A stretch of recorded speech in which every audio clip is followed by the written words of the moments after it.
नमश्चण्डिकाय। मार्कण्डेय उवाच। विशुद्धज्ञानदेहाय त्रिवेदी दिव्यचक्षुषे श्रेयप्राप्तिनिमित्ताय नमः सोमार्धधारिणे। मार्कण्डेय जी ने कहा, जिस भगवान शंकर का विशुद्ध ज्ञान ही शरीर है, तीनों वेद ही जिनके 3 नेत्र हैं, जो द्वितीया के चंद्रमा को मस्तक में धारण किए हुए हैं तथा समस्त कल्याण के हेतुभूत हैं, मैं उन शंकर को नमस्कार करता हूँ। सर्वमेतद्विजानीयान्मन्त्राणामपि कीलकं सोऽपि क्षेममवाप्नोति सततं जाप्य तत्परः। सप्तसती के पाठ करने वालों को यह कीलक सप्तसती मंत्रों का अंग ही जानना चाहिए। अतः जो दुर्गा सप्तसती के साथ इस कीलक का पाठ करते हैं, उनका सदैव कल्याण होता है। सिद्धयन्त्युच्चाटनादीनि वस्तूनि सकलान्यपि एतेन स्तुवन्तां देवी स्तोत्रमात्रेण सिद्धयति। जो लोग कीलक के साथ दुर्गा सप्तशती के स्तोत्रों से भगवती जी की स्तुति करते हैं, उनके उच्चाटन आदि सभी क्रियाएं सिद्ध होती है और उन्हें दुर्लभ वस्तु की प्राप्ति हो जाती है तथा भगवती की सिद्धि भी हो जाती है। न मंत्रो नौषधं तंत्र न किंचिदपि विद्यते विना जाप्येन सिद्धयेत सर्वमुच्चाटनाधिकम्। कीलक पूर्वक सप्तशती का पाठ करने वाले पुरुष को किसी मंत्र अथवा औषधि की आवश्यकता नहीं होती।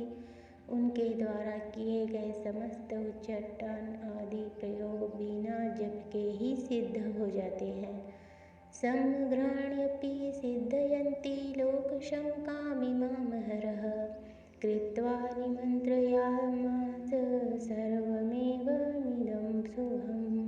स्तोत्रं व चण्डिकायास्तु तच्च गुप्तं चकार सः समाप्नोति सुपुण्येन तां यथावन्नियन्त्रणाम्। दुर्गा सप्तशती का यथावत पाठ करने वाले पुरुष के पुण्य ही की समाप्ति नहीं होती। यह देखकर भगवान शंकर ने दुर्गा सप्तशती के स्रोत को गुप्त कर दिया। सोऽपि क्षेमवाप्नोति सर्वमेव न संशयः कृष्णायां वा चतुर्दश्यामष्टम्यां वा समाहितः। जो कृष्ण पक्ष की चतुर्दशी या अष्टमी को समाहित होकर दुर्गा सप्तशती का पाठ करते हैं, वे निश्चय ही कल्याण के भागी होते हैं, इसमें संदेह नहीं है। ददाति प्रतिगृहाति वान्यथैसा प्रसिद्धयति इत्थं रूपेण कीलेन महादेवेन कीलितम्। जो भगवती को अपनी समस्त संपत्ति समर्पित कर दास रूप में पुनः उस संपत्ति का उपयोग करता है, भगवती उसके ऊपर निश्चय ही प्रसन्न होती है, अन्यथा प्रसन्न नहीं होती। श्री महादेव जी ने इसी प्रकार के प्रतिबंधक कील से, जैसे कृष्ण पक्ष, अष्टमी और चतुर्दशी को भगवती की प्रीति के लिए सारी संपत्ति समर्पित कर पुनः भगवती की आज्ञा से उसका सदुपयोग करना, सप्तशती के फल को किलित कर दिया है। निष्किलाम विद्याय नाम नित्यं जपति संस्फुटं स सिद्धः स गणः सोऽपि गंधर्वो जायते नरः।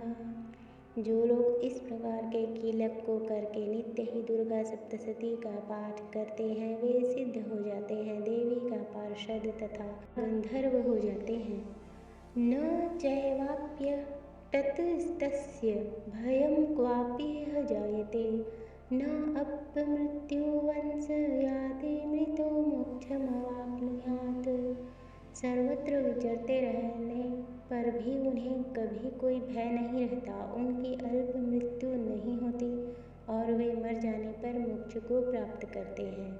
ज्ञात्वा प्रारभ्य कुर्वित न कुर्वाणो भविष्यति ततो ज्ञातिवैव सम्पन्नमिदं प्रारभ्यते बुधयः। इस किलक को जानकर ही उसका परिहार कर दुर्गा सप्तशती का पाठ करना चाहिए। यदि किलक को न जानकर दुर्गा सप्तशती का पाठ किया जाता है तो उसका विनाश हो जाता है। अतः कीलक फल का विघ्न तथा निष्कीलन को जानकर दुर्गा सप्तशती का पाठ करना चाहिए। सौभाग्यादि च यत् किंचिद दृश्यते ललनाजने तत्सर्वत्वत्प्रसादेन तेन जाप्यमिदं शुभम्। स्त्रियों में सौभाग्य, संतति तथा स्थिर लक्ष्मी आदि जो कुछ भी दिखाई पड़ता है वह भगवती की प्रसन्नता का ही फल है। इसलिए भगवती को प्रसन्न करने के लिए इस स्रोत का पाठ अवश्य करना चाहिए। सनस्तु जाप्यमाने अस्मिन् स्तोत्रे सम्पत्तिरुच्चकैः भवत्येव संग्रापी ततः प्रारभ्यमेव तत्। इस श्लोक का मंद स्वर से उच्चारण कर पाठ करने से स्वर्ग संपत्ति की प्राप्ति होती है, किंतु उच्च स्वर से पाठ करने पर तो संपूर्ण फल की प्राप्ति होती है। अतः उच्च स्वर से ही इसका पाठ करना चाहिए।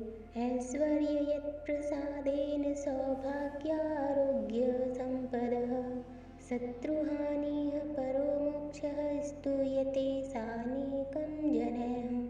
जिस भगवती की प्रसन्नता से मनुष्य को ऐश्वर्य, सौभाग्य, आरोग्य, श्रेष्ठ संपत्ति, शत्रुनाश तथा मोक्ष की प्राप्ति होती है, उस जगदम्बा की स्तुति मनुष्य क्यों नहीं करते।